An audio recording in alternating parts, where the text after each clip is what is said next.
Hello दोस्तों, मैं सिद्धांत विक्रम सिंह। स्वागत है आपका अपने चैनल सक्सेस विद विक्रम में। जैसा कि आप सभी को पता है, 22 और 23 अक्टूबर को ब्रिक्स शिखर सम्मेलन रशिया में होने जा रहा है, जहां के लिए आज प्रधानमंत्री मोदी इंडिया से रशिया के लिए चले गए हैं। काफ़ी कुछ मायने में ये इम्पोर्टेंट होने वाला है। रशिया के लिए तो विशेष करके ये ब्रिक्स सम्मेलन काफ़ी ज़्यादा इम्पोर्टेंट है, क्योंकि आप सभी लोगों को पता है कि एक तरफ इज़राइल-ईरान युद्ध चल रहा है और एक तरफ यूक्रेन और रशिया का युद्ध ऑलरेडी ढाई साल से चल रहा है।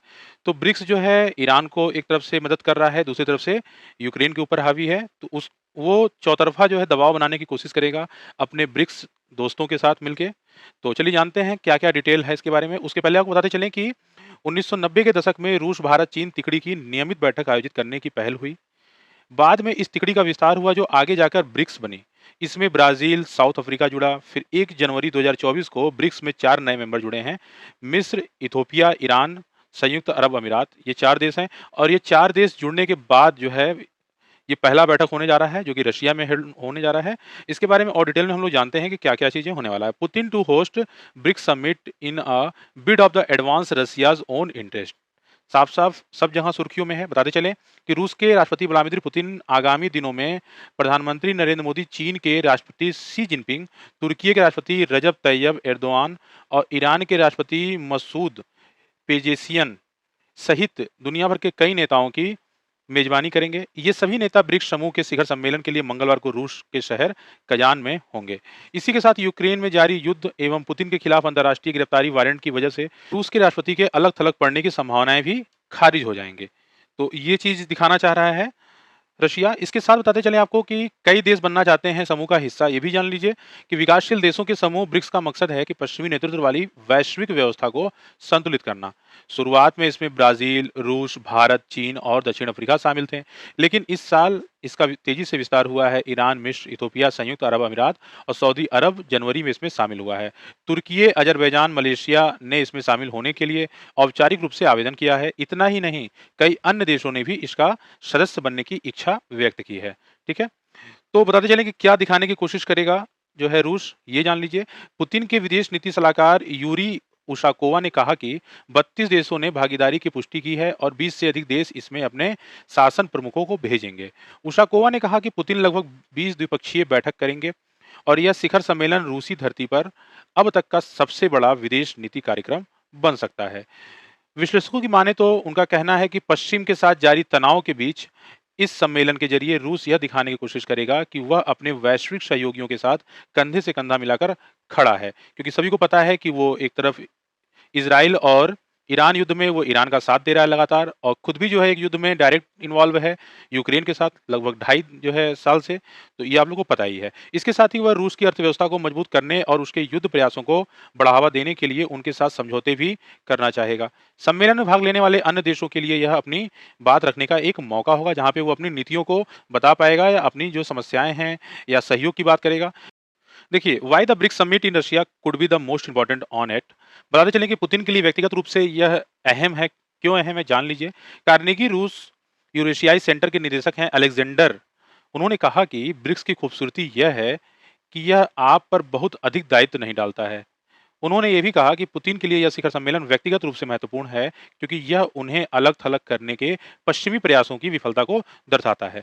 उन्होंने कहा कि यह सम्मेलन देश और विदेश में यह प्रदर्शित करेगा कि रूस वास्तव में एक अहम खिलाड़ी है, जो ऐसे नए समूहों का नेतृत्व कर रहा है, जो पश्चिमी प्रभुत्व को समाप्त करेगा। तो काफ़ी बड़ी बात इन्होंने कहा और ये जो है इम्पोर्टेंट है भी, आप सभी लोग जान रहे होंगे। और लगातार देख लीजिए न्यूज़ में सुर्खियों में बना हुआ है, Russia goes for the BRICS summit will likely go unreleased. बताते चलें कि पश्चिमी प्रतिबंधों को दरकिनार करेगा रूस। गोयेव ने कहा कि रूस, भारत और चीन जैसे अहम देशों के साथ व्यापार बढ़ाने और पश्चिमी प्रतिबंधों को दरकिनार करने के बारे में बात करेगा। उन्होंने कहा कि भारत रूसी वस्तुओं के लिए एक महत्वपूर्ण बाजार है।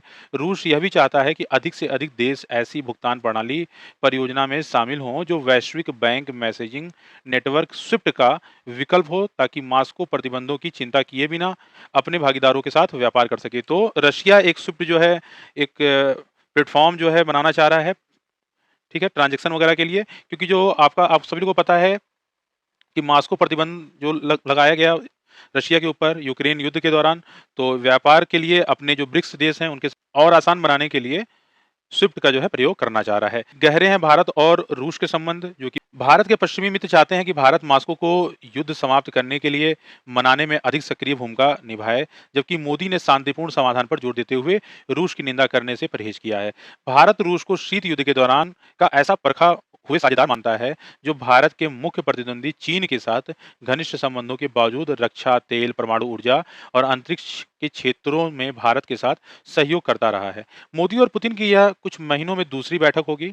मोदी जुलाई में रूस गए थे। उन्होंने अगस्त में यूक्रेन जाकर उसके राष्ट्रपति व्लादिमीर ज़ेलेंस्की से मुलाकात भी की थी। सितंबर में अमेरिका के राष्ट्रपति जो बाइडेन से मिलने अमेरिका गए थे। तो वो लगातार जो रशिया के जो एनिमी देश हैं, जैसे आपका यूक्रेन हो गया और यूएसए हो गया, तो उन लोगों के भी लगातार जो है टच में हैं। इस साल यह समिट भारत के लिए महत्वपूर्ण है। आइए जान लेते हैं कि क्यों महत्वपूर्ण है, ब्रिक्स क्या है, इससे भारत को कितना फ़ायदा हुआ और इस बार सबकी नज़रें पीएम मोदी पर क्यों हैं, सब कुछ जानते हैं डिटेल में। बता दें प्रधानमंत्री नरेंद्र मोदी इस साल दूसरी बार रूस जा रहे हैं। ब्रिक्स एक अंतर सरकारी अनौपचारिक संगठन है। इसमें शामिल देश ब्राजील, रूस, भारत, चीन और दक्षिण अफ्रीका को मिलाकर ब्रिक्स बना है। वैसे साल 2009 में रूस की पहल पर ब्रिक की स्थापना की गई थी, जिसमें दक्षिण अफ्रीका शामिल नहीं था। अगले ही साल यानी 2010 में दक्षिण अफ्रीका के शामिल होने से यह ब्रिक्स हो गया, एस जुड़ गया उसमें। ब्रिक्स का शिखर सम्मेलन हर साल होता है, जिसमें सदस्य देशों के राष्ट्राध्यक्ष हिस्सा लेते हैं। पिछले साल इसका आयोजन साउथ अफ्रीका के जोहान्सबर्ग में हुआ था। तब मिस्र, ईरान, इथोपिया और संयुक्त अरब अमीरात यूएई को भी ब्रिक्स की सदस्यता दे दी गई थी। सऊदी अरब अभी इसका आमंत्रित सदस्य है। इस विस्तार के बाद ब्रिक्स सम्मेलन रूस के कजान में हो रहा है। समूह की स्थापना का यह उद्देश्य कि ब्रिक्स शब्द के जन्म को ही एक कहानी है, जान लीजिए। साल 2001 में गोल्डमैन के एक विश्लेषक जिम ओ नील ने तेजी से बढ़ती अर्थव्यवस्था वाले देशों जैसे ब्राजील, रूस, इंडिया और चाइना को मिलाकर ब्रिक्स शब्द गढ़ा था। पहले ब्रिक्स सम्मेलन का आयोजन रूस में 16 जून 2009 को हुआ। इस समूह को बनाने का उद्देश्य तेजी से बढ़ रही और विकसित हो रहे देशों के साथ लाना था, जिससे कि पश्चिमी शक्तियों के आधिपत्य वाले जो अंतर्राष्ट्रीय संस्थान हैं, उनके सामने अपनी बात रख सके, अपनी चिंताओं से अवगत करा सके। इसका मुख्य उद्देश्य है विकासशील देशों के आपसी आर्थिक सहयोग बढ़ाना, जिससे कि विकसित देश, खासकर कि पश्चिमी देश, इन पर अपनी नीतियों को थोप ना पाए। इसके चलते इस समूह के मकसद में विकासशील और विकसित देशों में तालमेल कायम रखना है। साथ ही एक दूसरी राजनीतिक संबंध, एक दूसरे की संस्कृति की रक्षा करना भी इसमें शुमार है। सीधे-सीधे कहें तो इसका लक्ष्य अमेरिका समेत पश्चिमी देशों के आधिपत्य वाली वैश्विक व्यवस्था को चुनौती देना है। वैसे तो ब्रिक्स किसी देश के खिलाफ नहीं है, पर विकासशील देशों की आवाज़ उठाने के लिए सशक्त मंच के रूप में देखा जाता है। तो आप सभी लोग जानते ही हैं कि काफ़ी अहम रोल है और इसीलिए इस बार का जो ब्रिक्स सम्मेलन है, वो पुतिन के लिए बहुत महत्वपूर्ण होने वाला है। ब्रिक्स समिट से रूस को क्या मिलेगा, जानिए। पुतिन के लिए क्यों अहम है यह शिखर सम्मेलन? काफ़ी ज़्यादा ये न्यूज़ जो है हेडलाइन सुर्खियों में चल रहा है, जिसके बारे में आपको काफ़ी डिटेल में हम बता दिए। जो इसके सदस्य देश हैं, सब अगर मिला के देखा जाए तो 44% उन लोगों की हिस्सेदारी है। 5 नए सदस्यों के जुड़ने से ब्रिक्स के सदस्य देशों की कुल जनसंख्या 3 बिलियन हो जाएगी। यह दुनिया की कुल आबादी का 45% है। सभी सदस्य देशों की अर्थव्यवस्था को मिलाकर संयुक्त अर्थव्यवस्था $28.5 ट्रिलियन से भी ज़्यादा है, जो कि वैश्विक अर्थव्यवस्था का 28% है। एक बात और जान लीजिए कि एक आर्टिकल निकला था ओआरएफ का, एक आर्टिकल था, उसमें कहा गया कि ब्रिक्स का लक्ष्य खुला, ट्रांसपेरेंट, भेदभाव रहित और नियम आधारित बहुकोणीय ट्रेडिंग सिस्टम विकसित करना है। ये अंतर्राष्ट्रीय व्यापार में अमेरिका डॉलर को किनारे करना चाहते हैं, इसलिए सभी देश आपस में एक दूसरे से व्यापार के लिए अपनी-अपनी मुद्रा के इस्तेमाल पर जोर दे रहे हैं। भारत भी चाह रहा है कि रुपए में ज़्यादा से ज़्यादा हम जो है ट्रेड करें, जिससे कि डॉलर का जो बेवजह लोड पड़ता है भारत के ऊपर, वो ना पड़े, ठीक है? ब्रिक्स की एक कॉमन करेंसी पर भी चर्चा होती रही है, पर इस पर अब तक कोई ठोस निर्णय नहीं हो पाया है। भारत के लिए क्या अहमियत है, ये भी जान लेते हैं। भारत हमेशा से ब्रिक्स जैसे संगठनों के लिए प्रतिबद्ध रहा है। यह वास्तव में एक बहुध्रुवीय दुनिया देखना चाहता है, जिसमें अंतर्राष्ट्रीय मसलों पर पश्चिमी देशों का आधिपत्य ना हो। पिछले साल ब्रिक्स के विदेश मंत्रियों की बैठक में भारतीय विदेश मंत्री एस जयशंकर इसका स्पष्ट संदेश भी दे चुके हैं कि दुनिया अब बहुध्रुवीय है और अब इसे पुराने नजरिए से नहीं देखा जाना चाहिए। वैसे भी ओआरएफ के आर्टिकल में कहा गया है कि भारत हमेशा से बहुत से मंचों के जरिए वैश्विक मंच पर अपनी उपस्थिति मजबूत कर रहा है। ब्रिक्स भी भारत के लिए एक ऐसा ही मंच है, जिसके जरिए वह वैश्विक साउथ की आवाज बन रहा है। ये ध्यान रखे रहिएगा। देखिए मोदी जी आज जो है ब्रिक्स के समिट में शामिल होने के लिए रशिया के लिए रवाना हो गए हैं। और बताते चलें आपको कि इस बार की बात करें तो ब्रिक्स सम्मेलन के दौरान दुनिया के देशों की भारत पर सबसे ज़्यादा नज़र रहेगी। रूस-यूक्रेन युद्ध के चलते अमेरिका और यूरोप ने रूस पर प्रतिबंध लगा रखे हैं। रूस के साथ भारत की दोस्ती किसी से छिपी नहीं है। चीन और अमेरिका में भी तनातनी रहती है, जबकि रूस और चीन काफ़ी करीब हैं। ऐसे में अमेरिका और यूरोप चाहते हैं कि भारत भी रूस के खिलाफत करे। इसलिए दुनिया की नज़रें इस बार ब्रिक्स सम्मेलन में भारत पर टिकी रहेगी। वहीं रूस के ज़रिए भारत चीन के सामने भी अपने मुद्दे उठा सकता है। चीन दादागिरी से बाज आ जाए तो ब्रिक्स सम्मेलन से दोनों देशों को काफ़ी फ़ायदा हो सकता है। तो ये इम्पोर्टेंस है भारत के लिए। और जैसा कि आपको बता चुके हैं कि रूस 2024 की ब्रिक्स अध्यक्षता का उपयोग कैसे करेगा, ये आप लोग जान लिए। रूस अक्टूबर माह में कजान में 2024 ब्रिक्स सम्मेलन की मेज़बानी कर रहा है। और पुतिन ने कहा है कि वह चाहते हैं कि अंतर्राष्ट्रीय वित्तीय प्रणाली में ब्रिक्स की भूमिका बढ़ाना, बैंकों के बीच सहयोग विकसित करना और ब्रिक्स मुद्राओं के उपयोग का विस्तार करना, कर और सीमा शुल्क अधिकारियों के बीच सहयोग को बढ़ावा देना। तो ये सब लक्ष्य हैं आपका पुतिन का। देखिए, और जो चल रही है ब्रिक्स समिट 2024 में पीएम मोदी जंग खत्म करने को लेकर क्या करेंगे बात, ईरान के राष्ट्रपति से मिलेंगे और क्या चीज़ें कर सकते हैं, तो इसके बारे में भी काफ़ी लगातार जो है चीज़ें चर्चाएँ में चल रही हैं।